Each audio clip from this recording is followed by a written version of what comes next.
Good morning students.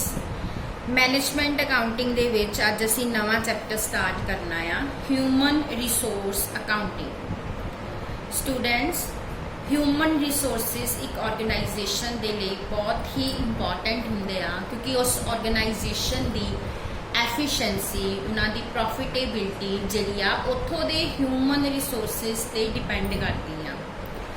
और असी हुण तक जो करते आ रहे हैं असी इन्हां ह्यूमन रिसोर्सिस नूं अपनी अकाउंटिंग दे विच इन्नी इंपॉर्टेंस नहीं दे रहे क्योंकि जो एक्सपेंसिस इनकर्ड किए जाते हैं ह्यूमन रिसोर्सिस से उन्होंने सैलरी उन्होंने वेजिस असी उन्होंने as a revenue expenditure treat करते हैं तो प्रॉफिट एंड लॉस अकाउंट के डेबिट साइड पर रिकॉर्ड करते हैं। बट स्टूडेंट्स ह्यूमन रिसोर्सिस नूं जिहड़ा हैगा आ वो ऑर्गेनाइजेशन दे रियल एसेट्स ने। सो उन्होंने स्पेंड किए गए अमाउंट उन्होंने सैलरीज उन्होंने वेजिज उन्होंने recruitment and training cost revenue expenditure treat करने की जगह पे कैपिटल एक्सपेंडिचर ट्रीट करना चाहिए एज अ एसेट ट्रीट करना चाहिए क्योंकि कोई भी ऑर्गेनाइजेशन जिहदे इंप्लॉईज जिहड़े हैगे आ वो कैपेबल अगर नहीं हैगे कंपीटेंट नहीं हैगे तो वो ऑर्गेनाइजेशन जिहड़ी हैगी आ बहुत जल्दी जिहड़ी आ वो खत्म हो जाती है। ठीक है।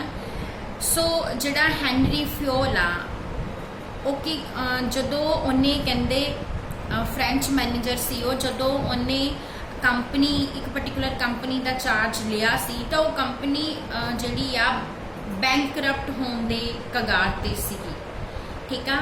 बट ओदियां जिहड़ियां मैनेजीरियल अबिलिटी सी उन्होंने बहुत जल्दी कंपनी नूं बहुत थोड़े टाइम दे विच ही जिहड़ा सक्सैसफुल कर दिता सी।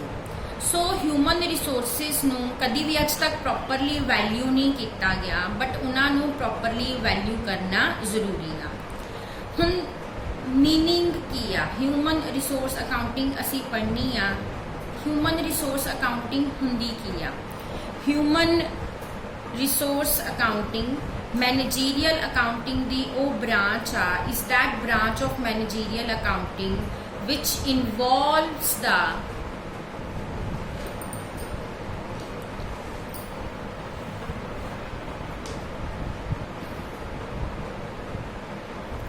application of economic and accounting concept to the area of the personnel management। So human resource accounting की वो ब्रांच आ जिहदे जिन्ने भी साडे अकाउंटिंग कंसैप्ट्स है कन्वेंशनस हैगे आ असी उन्हां नूं अप्लाई करना आ अपनी परसोनल मैनेजमेंट ते। सो ये की आ ये वो प्रोसैस आ जिहदे विच ह्यूमन रिसोर्सिस नाल रिलेटिड जिन्नी भी इनफॉर्मेशन आ उन्होंने रैकगनाइज किया जाए मैजर किया जाए तो कम्यूनीकेट किया जाए। अमेरिकन अकाउंटिंग एसोसीएशन कमेटी जिहड़ी आ उन्हें डिफाइन किया human resource accounting the process of identifying and measuring the data about the human resource and communicating this information to the interested parties. भी जिन्ने भी साडे ह्यूमन रिसोर्सिस है उन्होंने बारे जो भी इनफॉर्मेशन है उस इनफॉर्मेशन नूं आइडेंटिफाई करना मैजर करना ते उन्होंने कम्यूनीकेट करना इंटरस्टेड पार्टी नूं इनू असी ह्यूमन रिसोर्स अकाउंटिंग कहते हैं। डेविडसन की डेफिनेशन की है it is a process of measuring and reporting the human dynamics of an organisation कि एक ऑर्गेनाइजेशन के जिहड़े ह्यूमन डायनामिक्स हैगे आ जो भी चेंजिस आते आ उन्होंने मैजर करना ते रिपोर्ट करना ह्यूमन रिसोर्स अकाउंटिंग आ। सो ह्यूमन रिसोर्स अकाउंटिंग अगर असी इन्हां डेफिनेशनस की गल करिए तो ह्यूमन रिसोर्स अकाउंटिंग दे विच तीन आसपैक्ट जिहड़े आ वो आ जाते हैं। सब तो पहला आ ह्यूमन रिसोर्सिस नूं इवैल्यूएट करना यानी उन्हां दी वैल्यूएशन करनी। सैकेंड उन्हां दी वैल्यूएशन नूं बुक्स दे विच रिकॉर्ड करना एंड थर्ड उस इनफॉर्मेशन नूं फाइनैंशियल स्टेटमेंट्स दे विच प्रेजेंट करना ते जिहड़ियां भी इंटरस्टेड पार्टीज ने उन्होंने कम्यूनीकेट करना। सो ये साडी ह्यूमन रिसोर्स अकाउंटिंग आ। नैक्सट आ बेसिक प्रैमिसिस। अगर असी ह्यूमन रिसोर्स अकाउंटिंग करनी आ तो बेसिक प्रैमिसिस की आ? सब तो पहला की मन्निया जाता कि peoples are valuable resources of an enterprise, कि लोग जिहड़े ने वो एंटरप्राइज के वैल्यूएबल रिसोर्सिज ने। सैकेंड, किसी भी ऑर्गेनाइजेशन की जिहड़ी मैन पावर हैगी आ उहदी यूजफुलनैस वो फाइंड आउट की जाती आ इस चीज़ के नाल भी उस मैन पावर नूं किद्दां मैनेज किया जा रहा है। एंड थर्ड की आ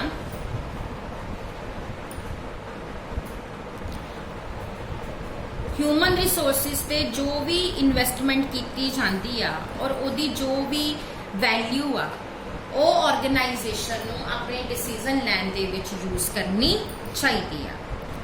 हुण नैक्सट आ नीड और सिग्निफिकेंस, इहदी की जरूरत आ ह्यूमन रिसोर्स अकाउंटिंग दी। ह्यूमन रिसोर्स अकाउंटिंग की बहुत ज़्यादा इंपॉर्टेंस आ, क्योंकि ह्यूमन रिसोर्सिस ऑर्गेनाइजेशन दे वैल्यूएबल एसेट्स ने। सो उन्हां एसेट्स नाल रिलेटेड जो भी इंफॉर्मेशन आ उन्होंने प्रॉपरली यूज करना चाहिए आ अकाउंटिंग दे विच कोई भी डिसीजन लैन दे लई। एंड अकाउंटिंग जिहड़ी आ हुण सिर्फ कोई सर्विस एक्टिविटी नहीं है, बल्कि अकाउंटिंग दे विच जो भी साडा इंफॉर्मेशन सिस्टम आ ਉਹਨੂੰ ਪ੍ਰੋਪਰਲੀ ਐਨਾਲਾਈਜ਼ ਕੀਤਾ ਜਾਂਦਾ ਆ। ਸੋ ਅਕਾਊਂਟਿੰਗ ਦਾ ਰੋਲ ਕੀ ਹੈ ਕਿ ਜੋ ਵੀ ਡਿਸੀਜਨਸ ਲਏ ਜਾਣਗੇ ਉਹਨਾਂ ਦੇ ਲਈ ਪ੍ਰੋਪਰ ਜੋ ਡਾਟਾ ਚਾਹੀਦਾ ਆ ਉਹਨੂੰ ਪ੍ਰੋਵਾਈਡ ਕਰਨਾ ਔਰ ਪ੍ਰੋਪਰ ਮੈਜ਼ਰਮੈਂਟ ਕਰਨੀ। ਹੁਣ ਸਾਡੀ HRA ਬਹੁਤ ਇੰਪੋਰਟੈਂਟ ਕਿਉਂ ਆ ਡਿਸੀਜਨਸ ਲੈਣ ਦੇ ਲਈ? ਸਾਡੀ HRA ਕੁਝ ਏਰੀਆਸ ਬਹੁਤ ਇੰਪੋਰਟੈਂਟ ਆ। ਸਭ ਤੋਂ ਪਹਿਲਾਂ ਕੀ ਆ, ह्यूमन रिसोर्सिस नूं डिवेलप करन नाल रिलेटेड जो भी पॉलिसीज़ ने प्रोग्राम्स ने उन्हां नूं फॉर्मुलेट करन दे विच, जिहड़े साडे कॉस्ट रिडक्शन प्रोग्राम्स ने उन्हां दे रिगार्डिंग डिसीजन लैन दे विच, training development, recruitment selection, man power planning and control, conservation and rewards of human resources and human investment ते अदर एसेट्स दी इन्वेस्टमेंट दे विच चॉइस करन दे टाइम ते भी साडी जिहड़ी आ ह्यूमन रिसोर्सिस अकाउंटिंग द्वारा जनरेटेड इन्फॉर्मेशन जिहड़ी आ हैल्पफुल हुंदी आ। सो ह्यूमन रिसोर्सिस जिहड़े ने वो डिफरेंट ने दैन द फिजिकल रिसोर्सिस। उन्हां दे कुछ डिस्टिंक्ट फीचर्स ने, जिस तरह personality, self control, devotion, quality, skill, talent, loyalty and initiative. So इस टाइम ये बहुत ज़्यादा जरूरी आ कि आपां अपने ह्यूमन रिसोर्सिस नूं इंप्रूव करके अपनी प्रोडक्टिविटी नूं इंप्रूव करिए। सो अपने ह्यूमन रिसोर्सिस नूं इंप्रूव करन लई उन्हां नूं इनकरेज करन लई जरूरी आ कि उन्हां दी अकाउंटिंग कीती जावे ते प्रॉपर जिहड़े हैगे प्रोग्रेसिव डिसीजन लए जाण उन्हां दे वास्ते। हुण जिहड़े साडे बिजनेस ऑर्गेनाइजेशनस आ उन्होंने हुणे जिहड़ा हैगा आ ये रियलाइज़ कीता आ कि कोई भी प्रोडक्शन ते परफॉर्मेंस जिहड़ी आ ह्यूमन रिसोर्सिस दी हैल्प तो बिना पॉसीबल नहीं आ। सो ये जरूरी आ कि आपां अपने ह्यूमन रिसोर्सिस नाल रिलेटेड जो भी इन्फॉर्मेशन आ उन्होंने प्रॉपरली कलैक्ट करिए तो उहदी रिपोर्टिंग करिए। साडे पुराने टाइम च तां असीं इन्हां नूं एज ए एक्सपेंस ही ट्रीट कर रहे हैं। सो इन्हां नूं प्रॉपर जिहड़ी आ प्लेस नहीं मिली, बट हुण उन्हां नूं एज ए एसेट ट्रीट करके उन्हां नूं उन्हां दी प्रॉपर प्लेस जिहड़ी हैगी दवाई जावे। नैक्सट आ objectives. What are the various objectives of human resource accounting? वैसे तो जिहड़े ह्यूमन रिसोर्सिस ते एक्सपेंडिचर इनकर्ड किए जा रहे हैं, बहुत सारे लोग ये अगेंस्ट आ भी इन्हों एज ए एसेट नहीं ट्रीट करना चाहिए, बट फिर भी कुछ ऑब्जेक्टिव्स ने जिहड़े ध्यान च रखे जा सकते हैं। सब तो पहला ये कि ह्यूमन रिसोर्स अकाउंटिंग हैल्प करती है जो भी रिसोर्स ह्यूमन रिसोर्सिस ते इन्वेस्ट किया उहदे तो सानू कितनी रिटर्न आ रही है, असी पैसा लगा कितना रहे हैं और सानू बेनिफिट कितना आ रहा है, ये फाइंड आउट करन। सैकेंड, ये सानू हैल्प करती है ये फाइंड आउट करन कि आप अपने ह्यूमन रिसोर्सिस नूं प्रॉपरली यूटिलाइज कर रहे हैं या नहीं कर रहे।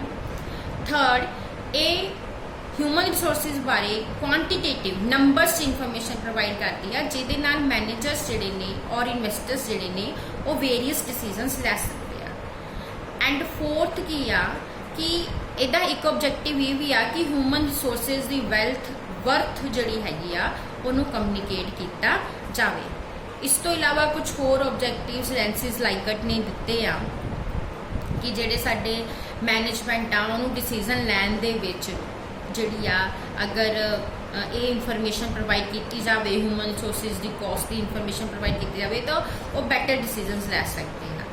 ਠੀਕ ਆ, ਜਿਹੜੇ ਸਾਡੇ ਮੈਨੇਜਰ ਪਰਸੋਨਲਸ ਹੈਗੇ ਆ ਉਹ ਆਪਣੇ ਹਿਊਮਨ ਰਿਸੋਰਸਿਸ ਨੂੰ ਜ਼ਿਆਦਾ ਇਫੈਕਟਿਵਲੀ ਯੂਜ਼ ਕਰ ਸਕਦੇ ਆ।